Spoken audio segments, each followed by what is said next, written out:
Hi, I'm Dr. Stephanie Nixon. I'm a speech language pathologist. I'm here to talk to you about words have weight again. This is part 2.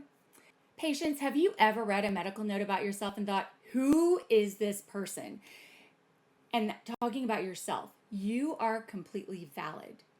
In a research study by Sloan and colleagues, a patient described their medical record as a deranged Twitter feed that created an unrecognizable image of who they actually were.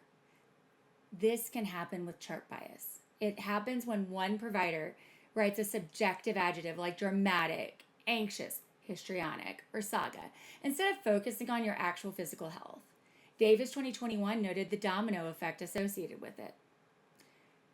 One biased note shapes how the next provider sees you before they even walk into the room. In my own history, a provider labeled my 3-month chronic cough a saga and wrote that I was demonstrating it. I wasn't performing. I was taking shallow breaths because deep coughing triggered embarrassing bladder incontinence, and often it didn't stop. Try seeing patients when you're coughing like that. Days later, a specialist found abnormal lung sounds and a chest CT showing tree and bud nodularity. This is a sign often of infection or mild bronchiectasis. Yet later in the ER, just like a week later, a doctor still charted my coughing as histrionic, completely ignoring a tanking blood pressure of 80/51, spiking white blood cell count of over 14K, and a neutrophil percent of 84.4%, and falling lymphocytes at 8.3%. There was also an abnormal EKG called an accelerated junctional rhythm. I honestly didn't know what this meant until I looked it up. These are just some of the objective data. There was much more. And you'll see a few of it in the graphics on my blog. Now, patients, to protect your limited energy, because believe me, I get it. You only have so many spoons, my fellow spoonies. You need to build some sort of a buffer. I've been using AI to try and navigate it, but here's a quick action plan. Get your receipts. The Cures Act gives you the right to pull your full clinical progress notes from your portal, not just the summary.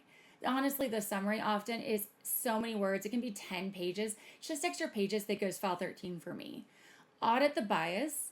Drop the text into an AI tool like Gemini in thinking mode. And I'm going to tell you, don't just do this right now. Wait for a second. I'm going to tell you, protect yourself. But keep it in thinking mode and ask it, does this note focus on my health or my personality? But you also want to protect your privacy. So 3, never put raw medical data into public AI. Use the Adobe trick. Draw black boxes over your name and your ID. Select print to PDF. Flatten the file so the AI can't read your personal info. Then 4, externalize your memory. You can always track your symptoms. You can use Guava Health.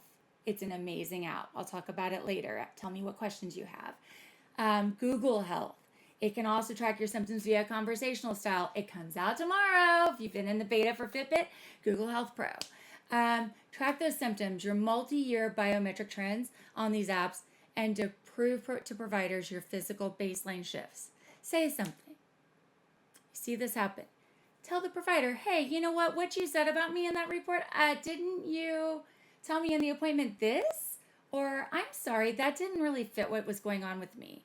Can we focus the record on my objective lab findings from that visit instead of on this? Or, hey, is there a reason you use that term? What were you meaning by that? Other providers are understanding this term to mean this. Is that what you meant? Have we ruled out physical? Your chart is a record of your physiology, not of a provider's personal opinion of your character.